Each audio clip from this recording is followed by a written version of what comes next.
إن الذين قالوا ربنا الله ثم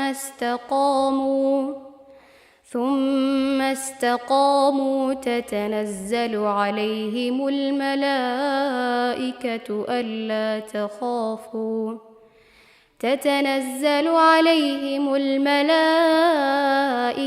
ألا تخافوا ولا تحزنوا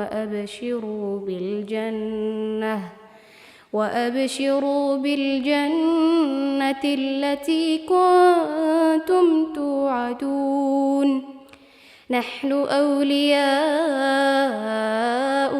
في الحياة الدنيا وفي الآخرة، ولكم فيها ما تشتهي أنفسكم ولكم فيها ما تدعون.